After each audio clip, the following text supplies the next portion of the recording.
আসসালামু আলাইকুম। নবম দশম শ্রেণীর শিক্ষার্থীরা কেমন আছো তোমরা? তো আজকে বাংলা প্রথম পত্রের যে নিম গাছ প্রবন্ধ আছে এইটা আমরা করব। তো দেখা যাক কি আছে এখানে। এটা খুব ইজিলি করব। এটা কিন্তু মোস্ট ইম্পর্টেন্ট একটা, এটা নিম গাছ থেকে সৃজনশীল আসে। তো দেখি, নিম গাছ লিখেছেন কে? বনফুল। এর পুরো নাম হচ্ছে কি? বলাইচাঁদ মুখোপাধ্যায়। ওকে, লেখক পরিচিতি বনফুল। তাহলে নিম গাছ লিখেছেন কে? বনফুল, বলাইচাঁদ মুখোপাধ্যায়। এর হচ্ছে লেখক পরিচিতি কি? প্রকৃত নাম যেটা বললাম বলাইচাঁদ মুখোপাধ্যায়, ছন্দ নাম কি? বনফুল। জন্মস্থান কি?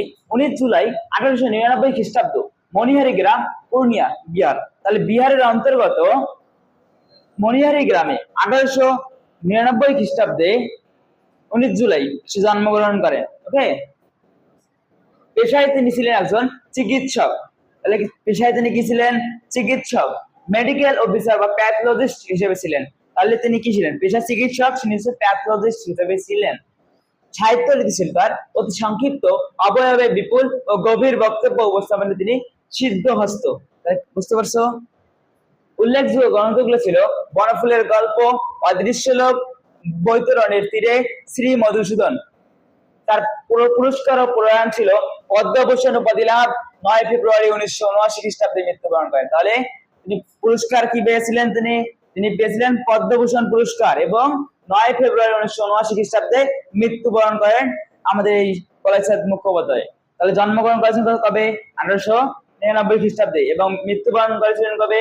1979 খ্রিস্টাব্দে। ওকে, পাঠ পরিস্থিতি ও গল্পের পটভূমি। তাহলে এই যে গল্পটা লিখছে এর পটভূমিটাকে, এর কারণটা কি, পাঠ পরিস্থিতি, এটাই আমরা এখন দেখবো। হ্যাঁ, উৎস ও অবয়ব। নিম গাছ গল্পটি বনফুলের অদৃশ্য লোক গ্রন্থ থেকে সংকলিত। এটা এমসিকিউ এর জন্য মোস্ট ইম্পর্টেন্ট এবং ক নাম্বারের জন্য কেনমূলকে আসে যে নিম গাছ গল্পটি কোন গল্প গ্রন্থ থেকে নেওয়া হয়েছে, সেটা হবে কি? অদৃশ্য লোক। এটা কত সালে? 1947 সালে। এটি একটি অত্যন্ত ছোট আকারের প্রতীকী গল্প। সংক্ষিপ্ত অবয়বে বিপুল বক্তব্য পরিবেশন বনফুলের সাহিত্যের অন্যতম বৈশিষ্ট্য হিসেবে কাজ করে। গল্পের মূল ভাবটা কি ছিল? এই নিম গাছ গল্পটা যে লিখছেন এর মূল ভাবটা কি, এটাই দেখবো এখন। গল্পে নিম গাছের উপকারিতা ও অবহেলিতার বর্ণনার মধ্য দিয়ে সমাজের গৃহকর্ম নিপুণ ও আত্মত্যাগী বধূদের করুণ জীবন বাস্তবতা ফুটিয়ে তোলা। তাহলে কি বলছে? নিম গাছ কবিতাটির নাম ঠিক আছে, নিম গাছের যে ঔষধি যে গুণগুলো আছে এগুলা দেখিয়েছে। এই নিম গাছকে পরিচর্যা করে না, কিন্তু তার যে ভালো দিকগুলা এগুলা নেয়, একটা মানুষ গ্রহণ করে, সেটাই বুঝাইছে। কিন্তু নিম গাছকে নয়, সেটা প্রতীকী চরিত্রে এটা হচ্ছে কি গৃহকর্মী নিপুণা। তাহলে এটাই, গাছটি যেমন শেকড়ের টানে যেতে পারে না, বধূটিও সংসারে মায়াজালে আবদ্ধ। তাহলে একটা গাছ যেমন ছেড়ে যেতে পারে না, তেমনি এই বধূ যে হচ্ছে নিপুণা, সে কি তার সংসারের মায়াজাল ত্যাগ করে সে ছেড়ে যেতে পারে না, এটাই বুঝিয়েছেন। নিম গাছের ঔষধি ও ব্যবহারিক গুণ। তাহলে নিম গাছ যে আছে এর ঔষধি এবং ব্যবহারিক গুণগুলা কি সেটা দেখবো এখন। ছাল ও বাকল। কেউ ছাল ছাড়িয়ে নিয়ে সিদ্ধ করে চর্মরোগের চিকিৎসায় ব্যবহার করে। তাহলে চর্মরোগের চিকিৎসায় ব্যবহৃত হয় কি?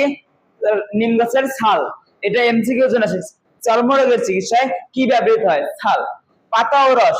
পাতা পিষে বা বেটে খাস, দাঁত, হাজা বা চুলকানিতে লেপন করে। কচি পাতা ও কচি ডাল। কচি পাতা এবং কচি ডাল দিয়ে কি করে? কচি পাতা খেলে যকৃতের উপকার হয়। তাহলে কচি পাতা খেলে কি হয়? যকৃতের উপকার হয়। কচি ডাল দিয়ে দাঁত মাজলে দাঁত ভালো থাকে। তাহলে দাঁত ভালো থাকে কিভাবে? যদি কচি ডাল দিয়ে দাঁত মাজা যায়। হাওয়ার গুণাগুণ। নিমের বাতাস শরীরের জন্য স্বাস্থ্যকর, তাই বিজ্ঞরা কাটতে নিষেধ করেন। তাহলে বিজ্ঞরা যারা আছে তাই নিম গাছে কাটতে কি নিষেধ করেন। কারণ কি? নিম গাছের হাওয়া শরীরের জন্য কি ভালো, স্বাস্থ্যকর। উপকারিতা সীমাহীন হলেও কেউ নিম গাছের সামান্যতম যত্ন নেয়। তাহলে কি এই নিম গাছের যে উপকারিতা, অনেক উপকারিতা, কিন্তু এই সামান্যটুকু যে একটু যত্ন করে নেবে সেই যত্নটুকু নেয় না কেউ, এটাই বুঝেছেন। সাধারণ মানুষ বনাম কবির দৃষ্টিভঙ্গি। তাহলে এই নিম গাছ যে আছে সাধারণ মানুষের চোখে কি এবং কবির দৃষ্টিভঙ্গিতে কি সেটাই দেখবো। সাধারণ মানুষ ও কবিরাজ গাছটিকে কেবল প্রয়োজনের তাগিদে ছাল পাতা ছিঁড়ে ব্যবহার করে এবং চারিদিকে আবর্জনা জমিয়ে রাখে সাধারণ মানুষের কাজে গুলা। এবং কবির আগমনে কি হয়? একদিন এক কবি এসে নিম গাছের ডাল পাতা না ভেঙে মুগ্ধ দৃষ্টিতে তার রূপের প্রশংসা করেন। কে প্রশংসা করছেন? কবিরাজ। কবিরাজ না, কবি। কবির উপলব্ধি করেন কি এক ঝাঁক নক্ষত্র যেন নেমে এসেছে নীল আকাশ থেকে সবুজ সাগরে। নিম গাছের আকৃতি ছিল কি? প্রশংসায় মুগ্ধ হয়ে নিম গাছটি কবির সাথে চলে যেতে চেয়েছিল, কিন্তু শিকড় মাটির গভীরে থাকায় যেতে পারলো না। এখানে কি বুঝিয়েছেন? যে কবি তার এক পলক চোখে দেখতেই ছিল, কিন্তু তার কি কোনো ক্ষতি করে না। এই জন্যই নিম গাছ তার কি হচ্ছে প্রশংসায় মুগ্ধ হয়ে নিম গাছটা তার সাথে চলে যেতে চায়, কিন্তু শিকড়ের মায়াজালে সীমাবদ্ধ থাকায় সে চলে যেতে পারে না। রূপক ও প্রতীকী অর্থ। আমরা জানি নিম গাছ এটা প্রতীকী অর্থে ব্যবহৃত হয়েছে। তো এটা দেখি এখন, নিম গাছ গৃহকর্ম নিপুণা বধূ, নিমের মতোই সাংসারিক বধূ পরিবারের সবাইকে সেবা ও নিঃস্বার্থ ভালোবাসা দেয়। নিম গাছ যেমন প্রত্যেকটা মানুষকে বিভিন্ন ভাবে সহযোগিতা করে, সেম ভাবেই গৃহকর্মী নিপুণা তাদের যে পরিবার যে আছে সাংসারিক বধূ তাকে নিঃস্বার্থ ভাবে ভালোবাসা দিচ্ছে, কিন্তু তাকে কেউ কিছু দিচ্ছে না। এটাই অবহেলিত এবং অস্তিত্ব অবস্থায় আছে। সংসারের সবাই বধূর সেবা গ্রহণ করে, কিন্তু তার মন ও ক্লান্তির মূল্যায়ন কেউ করে। কি বধূর সেবা সবাই নেয়, যে কাজ করতেছে সেই কাজটা সবাই নিচ্ছে, গ্রহণ করছে, কিন্তু তাকে যে কিছুটা মূল্যায়ন করা লাগবে এই মূল্যায়নটাকে করতেছে না। সে করে টান কি বলছে, নিম গাছের শিকড় যেমন মাটির গভীরে বিস্তৃত, তেমনি গৃহবধূর মায়ের শিকড় সংসারের চতুর্দিকে ছড়িয়েছে। কি বুঝিয়েছেন? নিম গাছ তার যে শিকড়টা আছে চতুর্দিকে বিস্তৃত হয়ে গিয়েছে, সেম ভাবেই এই গৃহকর্মী নিপুণা তার কি সংসারের মায়া জালে তার শিকড়টা কি চারিদিকে আবদ্ধ হয়ে গেছে, এর জন্য কি ছেড়ে যেতে পারে না। মুক্তিহীন জীবনটা কি বলছে, ইচ্ছে থাকলেও বধূটি সমস্ত অবহেলা সহে সংসার ছেড়ে কোথাও যেতে পারে না। যদিও তার ইচ্ছে আছে যে ছেড়ে যাবে, কিন্তু ছেড়ে যেতে পারে না এই সংসারের মায়া জালে আবদ্ধ হয়ে। গল্পের ম্যাজিক বাক্য বিশ্লেষণ দেখি। ওদের বাড়ির গৃহকর্ম নিপুণা লক্ষ্মী বউটা ঠিক এক দশা। এটা খ নম্বরের জন্য আসে, যে অনুধাবন মূলকের জন্য। এটা কি বুঝিয়েছেন? এটাই বনফুল নিম গাছ গল্পের শেষ লাইন ছিল এটা। এটা কি সব থেকে শেষ লাইন? এটা আসতে পারে যে ক নম্বরে, যে বনফুল বা নিম গাছ গল্পের শেষ লাইনটা কি ছিল? এই একটি মাত্র বাক্যেই লেখক গল্পের সমস্ত বাস্তব রূপকথার পর্দা উন্মোচন করেছেন এবং নিম গাছের আড়ালে লুকিয়ে থাকা চিরন্তন গৃহবধূ নীরব আত্মত্যাগের মহাকাব্য ফুটিয়ে তুলেছেন এই বনফুল। শব্দার্থ টিকা দেখবো। এতক্ষণ আমরা এই নিম গাছ গল্পটা দেখছি, এখন আমরা দেখবো শব্দার্থ গুলা কি কি বলছে। ছাল বা বাকল। আমরা জানি ছাল বা বাকল কি? গাছের উপরিভাগের ছাল বা চামড়া, যা ঔষধ তৈরিতে সিদ্ধ করা হয়।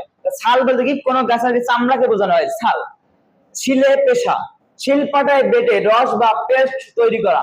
নিম পাতা চর্মরোগের চিকিৎসায় বাটা হয়। তাহলে নিম পাতা, এটা টিকা বলছে, নিম পাতা কিসের জন্য ব্যবহার করা হয়? চর্মরোগের চিকিৎসার জন্য।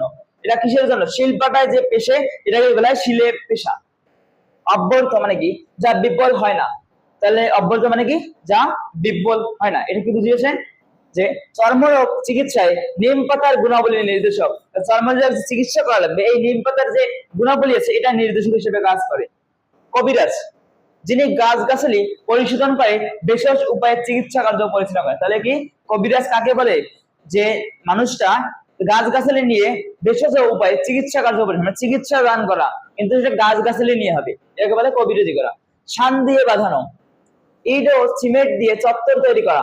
নিম গাছ চারপাশ বাঁধানো হলেও আবর্জনা কমে না। তাহলে কি শান দিয়ে বাঁধানো বলছে কি? একটা গাছকে চারদিকে বেড়া দেয়া, এটা কি বোঝানো হয়েছে। শেকড় অনেক দূর, শেকড় অনেক দূর গেছে মানে কি?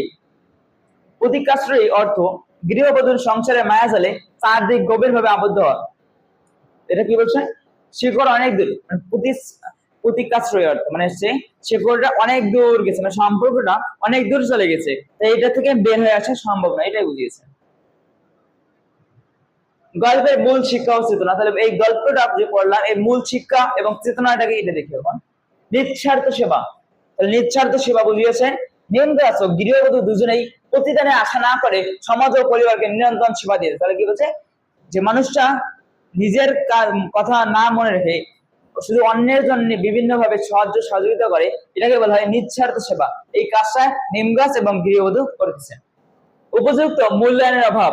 উপকার ভোগ করলেও সমাজ তাদের সঠিক কদর বা সম্মান দেয় না, বরং অবহেলা করে। তাহলে কি এই নিম গাছকে সকলে কি তার যে উপকারটা আছে সেটা ফল নাকি উপভোগ করতেছে, কিন্তু তাকে কি একটু কিচ্ছু মাত্র সম্মান দিচ্ছে না, অবহেলা করতেছে আরো। মানবিক সচেতনতা বলছে, মানবিক সচেতনতা কি নারীর ত্যাগ ও কাজের স্বীকৃতি দেওয়া। নারী যে কাজটা করতেছে, এই ত্যাগটা করতেছে, এই কাজটাকে তার স্বীকৃতি দেওয়া লাগবে, এটাই বুঝিয়েছেন। প্রকৃতির যত্নশীল আমাদের নৈতিক দায়িত্ব। প্রকৃতিকে বাঁচিয়ে রাখা এবং প্রকৃতির প্রতি দায়িত্বশীল, এটা আমাদের নৈতিক দায়িত্বের মধ্যে পড়ে। গুরুত্বপূর্ণ অনুধাবনমূলক প্রশ্নগুলি, গুরুত্বপূর্ণ যেগুলো অনুধাবনমূলক আছে এই প্রশ্নগুলো দেখে তোমরা দেখে নাও। এগুলা এমসিকিউ এর জন্য, অনুধাবনমূলকের জন্য আসে, খ নম্বরে আসে। ডিমের হাওয়া ভালো থাক কেটো না কেন বলা হয়েছে, এটা আসে অনেক বোর্ডে আছে, দেখবা যে এই কোশ্চেনটা আছে। নিম গাছের হাওয়া বিশুদ্ধ ও স্বাস্থ্যকর, তাই বিজ্ঞ ও বয়োজ্যেষ্ঠ মানুষ নিম গাছ না কেটে রাখার পরামর্শ দেয়। এটা শর্ট করে দেওয়া হয়েছে, তোমরা দেখে নিও যে আরো বিস্তারিত আছে গাইড। নিম গাছটির কবির সাথে চলে যেতে ইচ্ছে করলো কেন? নিম গাছ কেন কবির সাথে যেতে ইচ্ছে করলো? সবাই নিমের ছাল পাতা উপরে নিলেও কবি প্রথম তার সৌন্দর্য ও রূপের প্রশংসা করেছেন, সেই অনুভূতি থেকেই যাওয়ার ইচ্ছে হয়। মাটির ভেতরে শিকড় অনেক দূরে চলে গেছে, কথাটির প্রতীকী অর্থ হচ্ছে গাছের শিকড় মাটির গভীরে ছড়িয়ে থাকার মতো গৃহবধূ পরিবারের মায়া মমতা ও দায়িত্বের জালে গভীরভাবে আবদ্ধ হয়ে গেছে। সৃজনশীল প্রশ্ন উপস্থিতি দেখি।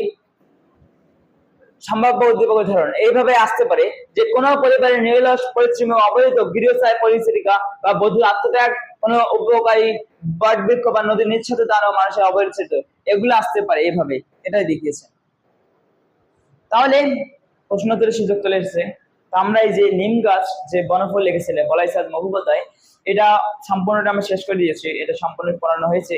যদি এই পুরো ক্লাসটায় তোমরা কিছু বুঝতে না পারো বা স্লাইড তুমি দেখতে পারো নাই বা কোনো একটা সমস্যা আছে, যে কোনো একটা ভুল করিয়েছি, বা তোমার যে কোনো কোশ্চেন থাকলে তুমি আমাদের এই কোশ্চেন করো, আমি তোমাকে অ্যান্সার দিয়ে দিব, রিপ্লাই দিয়ে দিব, সমস্যা নেই। স্লাইডটাও লাগে, আমি স্লাইড লিঙ্কটা দিয়ে দিব কমেন্ট। ওকে, পুরো ক্লাসটা আমাদের সঙ্গে করার জন্য তোমাদের সবাইকে অসংখ্য ধন্যবাদ।